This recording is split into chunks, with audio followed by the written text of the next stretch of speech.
Friends, good evening. I am doctor Shailaja Pandey और आज हम बात कर रहे हैं कॉन्स्टिपेशन के बारे में, जिसको हम कब्ज भी कहते हैं हिंदी में। कई लोग शिकायत करते हैं कि हमारा पेट साफ नहीं होता है, कई लोग कहते हैं रेगुलर साफ नहीं होता है, कई लोग कहते हैं कि होता है मगर हम सेटिस्फाइड नहीं होते कि हमारा पेट साफ हो गया है और हमें सही से लैट्रिन हुई है या नहीं। तो इस तरीके से जो है दिक्कतें अगर उससे हो रही हैं किसी पेशेंट को, तो उसे हम कॉन्स्टिपेशन या फिर कब्ज होना कहते हैं। ठीक है। कॉन्स्टिपेशन क्यों होता है? कॉन्स्टिपेशन इसलिए होता है कि रेगुलर बॉवल इवोकेशन अगर नहीं हो रहा है तो हम उसे कॉन्स्टिपेशन कहते हैं। मगर रेगुलर बॉवल इवोकेशन मतलब अगर रेगुलर पेट साफ नहीं हो रहा है पेशेंट का, तो उसे हम कॉन्स्टिपेशन या फिर कब्ज कहते हैं। अगर बच्चों में ज़्यादातर क्या है कि कॉन्स्टिपेशन की अगर दिक्कत हो रही है तो उसके कई कारण होते हैं। इसमें लक्षण क्या आएंगे? अगर बच्चे को रोज़ पेट साफ नहीं हो रहा है तो एक तो बच्चा बार बार थूकेगा, ठीक है। दूसरा, उसे स्टूल पास करने में, पॉटी करने में परेशानी होगी। स्टूल जो है बहुत टाइट, ड्राई, सूखा हुआ होगा और पॉटी करते समय जो है बच्चे को दर्द होगा तो बच्चा रोएगा, पेट दर्द की शिकायत करेगा। अगर आप बच्चे का पेट देखिए, आप अगर बच्चे का पेट चेक करेंगे तो बच्चे का पेट टाइट होगा। कई बार छोटे बच्चे जो होते हैं, अगर उनका आप पेट अच्छे से चेक करते हैं दबा के, तो उनके पेट के अंदर ऐसा लगता है कि कुछ गांठें जैसी हैं, अंदर कुछ है, गुठलियां जैसी बन जाती है। तो वो पेट साफ ना होने की वजह से उनकी पॉटी जो है अंदर जमा होती रहती है। तो हम जब उसको दबा के देखेंगे पेट में, तो हमारे हाथों में भी लगता है छोटे बच्चों का। तो इस तरीके से दिक्कत हो जाती है। दूसरा बात यह है कि बच्चा रोएगा, चिल्लाएगा पॉटी करते समय, पेट दर्द होगा, सूजन होगा और कभी कभी इतनी ज़्यादा लैट्रिन टाइट होती है कि बच्चे के जो है खून भी आ सकता है और इस तरीके से दिक्कत हो जाती है। और कई बार क्या होता है, अगर हम बच्चे के अंडरगारमेंट्स चेक करते हैं, अंडरवियर चेक करते हैं, तो बच्चों के अंडरवियर में जो है पॉटी जो करते हैं बच्चे, या गैस के साथ कभी कभी पास हो जाते हैं तो उसके निशान बने होते हैं या फिर कुछ तरल पदार्थ लगा होता है। तो ये फीकस इन्फेक्शन का सिम्टम होता है, फीकल इन्फेक्शन का, ठीक है। तो वहाँ पर आप स्टूल टेस्ट कराएं बच्चे का और तुरंत अच्छे से प्रॉपर उसका ट्रीटमेंट कराएं, ठीक है। अगर एक सप्ताह में लगभग 3 बार से कम या 3 बार आपको नहीं स्टूल पास हो रहा है तो वह उसे मेडिकल टर्म में हम कॉन्स्टिपेशन कहते हैं। हफ्ते में अगर 3 दिन तक किसी का पेट साफ नहीं होता है तो वो कॉन्स्टिपेशन की कैटेगरी में आ जाता है, ठीक है। तो हम कॉन्स्टिपेशन कहते हैं। अब इसके बहुत सारे फैक्टर्स होते हैं, आखिर कॉन्स्टिपेशन क्यों होता है। एक तो कॉन्स्टिपेशन जो है किसी बीमारी के कारण, जैसे कोई बीमारी है, जैसे कि हम सिस्टमिक डिजीज़ को ले लेते हैं, जैसे डायबिटीज़ अगर किसी पेशेंट को है तो उसमें ऑटोनोमिक न्यूरोपैथी की दिक्कत हो जाएगी।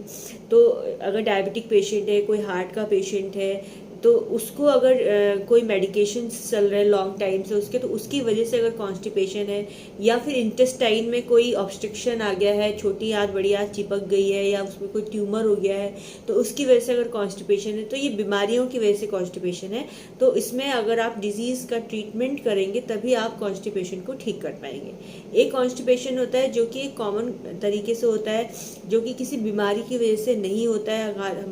हमारी लाइफ स्टाइल अगर चेंज हो गया है, हमारा रूटीन जो है खाने पीने का बदल गया, तो उसकी वजह से अगर कॉन्स्टिपेशन है तो हम उसको परहेज से या फिर डाइटरी जो फैक्टर्स हैं उनको रेगुलर करके हम उसे ठीक कर सकते हैं। जैसे हमारा कॉन्स्टिपेशन अगर हमारी सेडेंटरी लाइफ की वजह से कि हम दिन भर बैठे रहते हैं, एक्सरसाइज नहीं करते हैं, बैठे बैठे खा रहे हैं और सोफे में दिन भर बैठे हैं या लेटे हैं, या लो इनटेक ऑफ वाटर है, अगर हम पानी अच्छे से नहीं पी रहे, वाटर इनटेक हमारा कम है, तो उसकी वजह से कॉन्स्टिपेशन हो जाना है। लो फाइबर डाइट की वजह से, अगर फाइबर डाइट हम नहीं ले रहे हैं अच्छे से, तो उसकी वजह से अगर कॉन्स्टिपेशन हो गया है।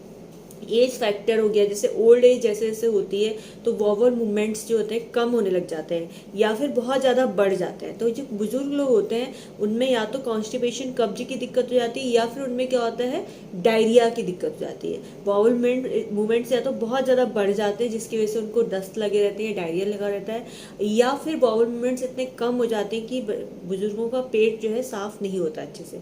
तो अगर एज फैक्टर है तो उसकी वजह से अगर कॉन्स्टिपेशन है तो हम उसको डाइट से ठीक कर सकते हैं, या परहेज से, या फिर एक्सरसाइज से देख सकते हैं। ओबेसिटी भी एक कॉज होता है जो कि कॉन्स्टिपेशन का कॉज होता है, ठीक है। तो इस तरीके से अगर है तो उसमें हम क्या कर सकते हैं कि हम डाइट रेजिमेंट अच्छा सा बना के, डाइट प्लान बना के उसको हम काफ़ी हद तक कम कर सकते हैं। मगर अगर किसी डिजीज़ की वजह से कोई जीआई ट्रैक्ट में इन्फेक्शन है या फिर ट्यूमर है या जीआई ट्रैक्ट में कोई दिक्कत हो रही है, उसकी वजह से अगर कॉन्स्टिपेशन है, तो हमें उसका बीमारी का अच्छे से इलाज लेना पड़ेगा।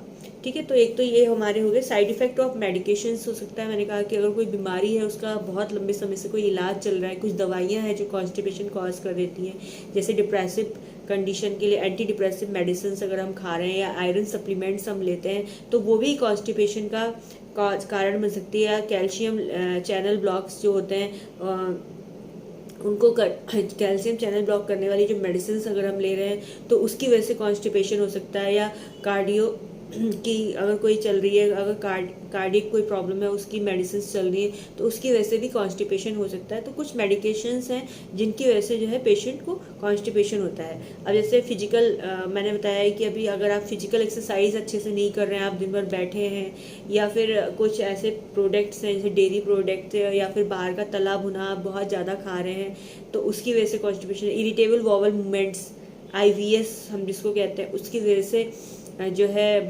कॉन्स्टिपेशन की दिक्कत हो सकती है। या फिर आपका जो रूटीन है वो डिस्टर्ब हो गया है, तो उसकी वजह से भी कॉन्स्टिपेशन हो सकता है। तो इन सब चीज़ों के लिए हम मैनेज करते हैं। अगर कोई आपके लाइफ स्टाइल या डाइटरी फैक्टर केस है, तो आप उसको विदाउट मेडिकेशन आप उसको मैनेज कर सकते हैं। मगर किसी बीमारी की वजह से अगर कॉन्स्टिपेशन, तो उसके लिए आपको प्रॉपर ट्रीटमेंट ही लेना पड़ेगा।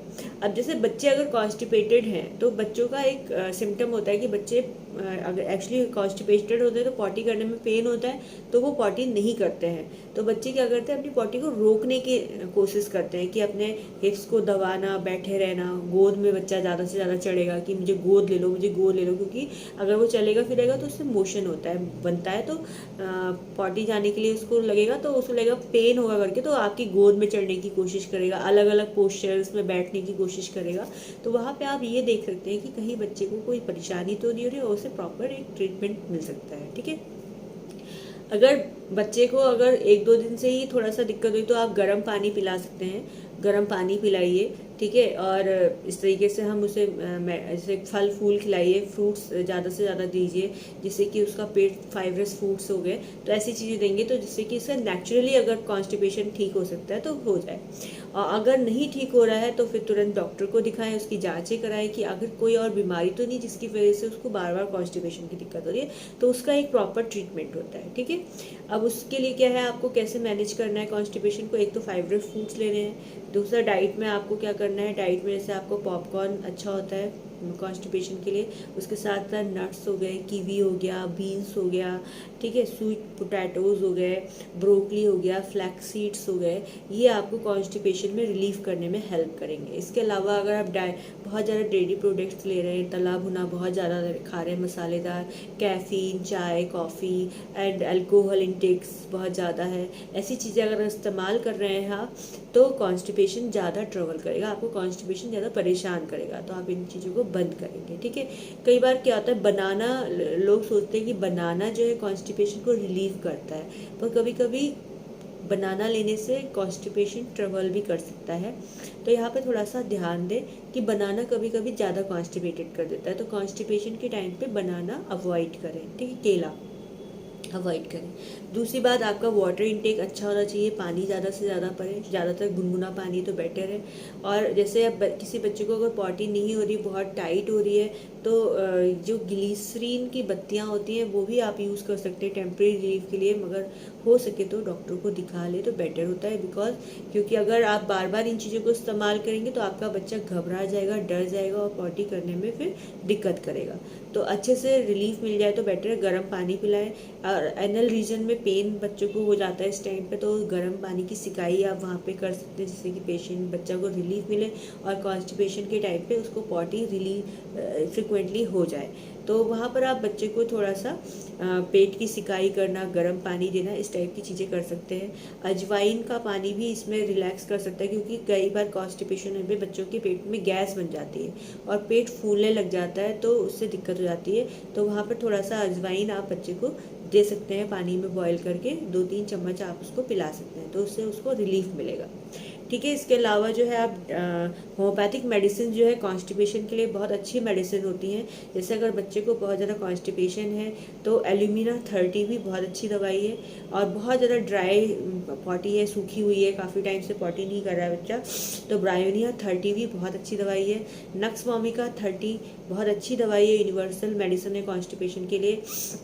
लाइकोपोडियम 30 भी बहुत अच्छी दवाई है कॉन्स्टिपेशन के लिए। साइलिशिया 30 भी बहुत अच्छी दवाई है। प्लम्बम 30 भी कॉन्स्टिपेशन के लिए बहुत अच्छी दवाई है। प्लम्बम 30 ज़्यादातर ऑब्स्टिनेट जिद्दी कफ, जो कि लैटिन बच्चा करेगा तो गोल गोल पॉटी होगी टाइट, तो वहाँ पर बहुत अच्छा काम करती है। पैराफिनम 30 भी बहुत अच्छी दवाई है, होम्योपैथिक दवाई है जो कि कॉन्स्टिपेशन के लिए अच्छी दवाई है। ओपियम 30 भी बच्चों के लिए और बड़ों के लिए, सभी के लिए कॉन्स्टिपेशन के लिए होम्योपैथी में बहुत अच्छा ट्रीटमेंट है। बस आप जब भी इस दवाइयों का सेवन करें तो ज़रूर डॉक्टर से सलाह लेके और डॉक्टर से पूछ के दवाई लेनी चाहिए। बाकी आप डाइट रेजिमेंट आपका अच्छा होना चाहिए, आपकी फिजिकल एक्टिविटीज़ अच्छी होनी चाहिए, और आप जहाँ तक जो चीज़ें कॉन्स्टिपेशन को बढ़ा रही है उनको अवॉइड करें। कभी कभी कॉन्स्टिपेशन की वजह से महिलाओं को या पुरुषों को पाइल्स की दिक्कत भी हो जाती है। तो जहाँ तक कि कॉन्स्टिपेटेड अगर आप रहते हैं तो उसकी वजह से भी कई चीज़ें हो जाती हैं, जैसे पाइल्स की दिक्कत, हेमरॉइड्स की दिक्कत हो जाती है। तो वहाँ पर आपको कॉन्स्टिपेशन को क्योर करवाना ज़रूरी है, तो डॉक्टर को ज़रूर दिखाएं। Thank you so much, bye bye, take care all of you.